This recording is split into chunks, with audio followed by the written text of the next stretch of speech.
Poison.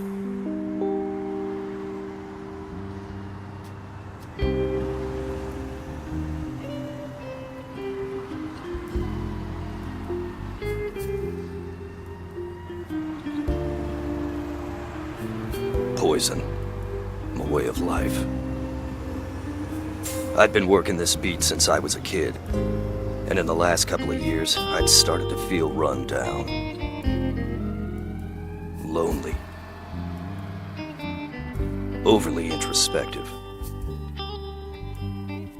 Had I passed my prime?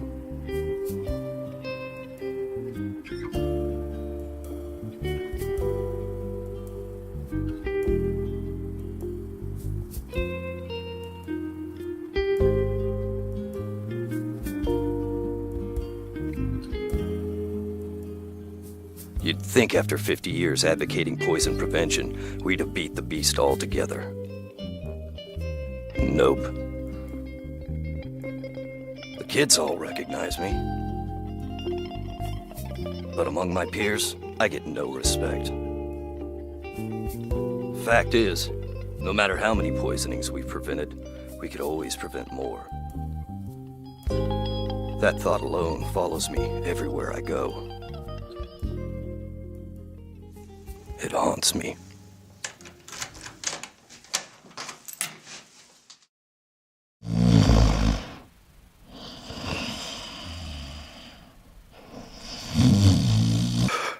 I can't live like this. I've got to do something. I began to write a mission statement, my vision for the future of poison prevention. I wrote about Washington Poison Center's history, our founding principles. I wrote, and I wrote, and I wrote. The next day, I went to see my mentor, the titan of toxicology, the great William Robertson. I'm Bill Robertson. I'm Medical Director Emeritus at the Washington Poison Center. Mr. Yuk came in this morning, visited. His head was down a little bit, face frowning even more than usual. My main concern was that emergency medical professionals were underutilizing the resource of Washington Poison Center. I knew Dr. R would immediately understand. Mr. Yuk is a concerned citizen, and he's very sensitive to what people are doing to try and put into action his message. I mean, EMS professionals have their own phone number. Not like that matters. Everyone's calls are answered instantly. He gets disappointed, normal thing to do. And he's run out of steam recently because he thinks that maybe not doing as much as we could do. So that's why he's trying to be more vigorous in getting the word out, and we are too. I need to get my message out there. I want him to know that we triage disaster emergencies. I want him to have treat or no transport advice. I want rapid access to treatment information. I want more than 100,000 calls a year. And I want a girlfriend. We told Mr. Yuk what he needs to do is to get firefighters and other people who are in the health professions to take his message out and spread the word. I love Dr. Robertson. What a guy. I told him that I would help him in any way, shape, or form that he could dream up, and I hope we have. Feeling rejuvenated after a pep talk from Dr. R, I set off on a journey to enlist EMS professionals. I needed a firefighter, a captain, someone with influence to take my message to his colleagues and friends. My name is Grenville Legge. I'm a captain here with Fire District Number 1, and I work at Station 12.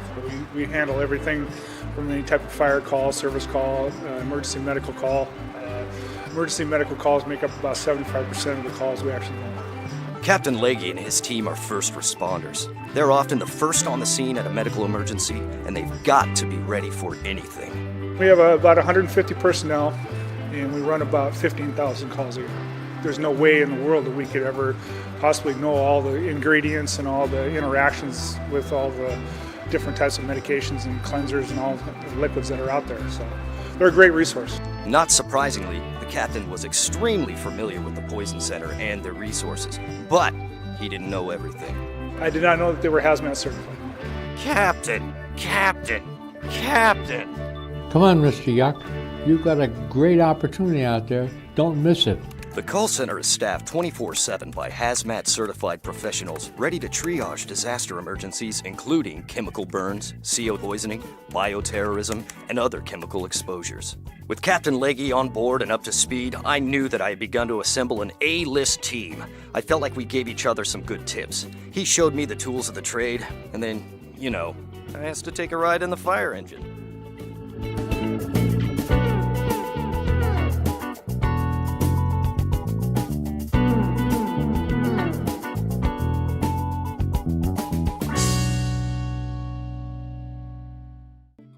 Next up, I wanted to talk to someone with an ear to the streets, a guy that fights in the trenches, a paramedic.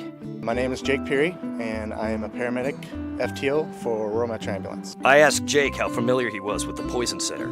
He knew his stuff. I call the back door number, which is 1-800-709-0911. That's right, Jake! Emergency response and management teams have access to a private number and dedicated lines. That goes directly to a call receiver, which is another paramedic or a nurse or a toxicologist. You know it. Poison Center telephones are answered by nurses, pharmacists, and other healthcare professionals with access to physician toxicologists around the clock in 140 languages. We try to give the weight of the patient, the dose, and the chemical that they've ingested. They determine if we're going to transport or if they can be treated at home. Damn right. With rapid access to treatment recommendations, Poison Center staff can triage an emergency in less than 1 minute to determine, treat, or no transport. We just try to use the most valuable resource that we can, and that's the Poison Center. Talking to Jake really lifted my spirits. Here's a guy who's got it down, a real pro. The more he told me about his job, the more impressed I was. And then, I asked if I could take a ride in the ambulance.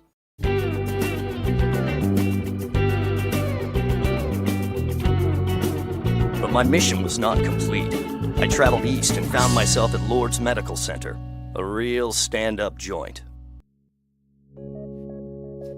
I asked to talk to someone in the ER, so I had a little time to kill in the waiting room and got a chance to work the crowd a little before I began my interview.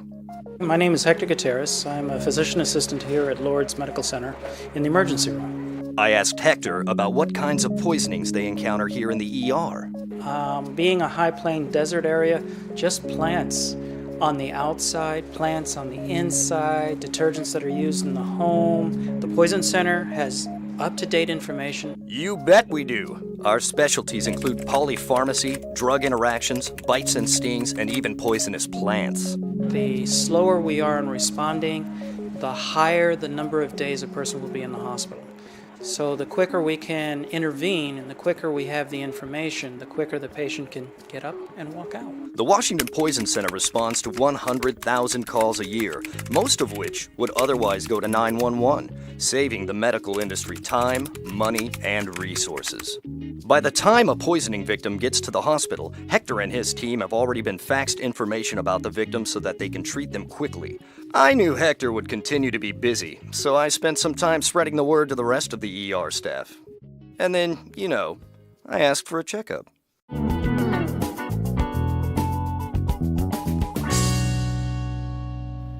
It had been quite a journey. I needed to refuel. I was starting to get used to this and felt ready to spread the word to EMS professionals statewide. As I thought about all I had accomplished today, I felt proud of myself. Wait, Mr. Yuk!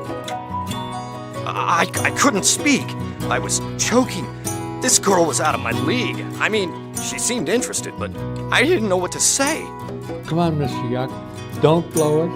You've got the chance to really make a difference this time. So I told her what I knew. I told her about Washington Poison Center's hazmat-certified staff and our treat or no transport advice.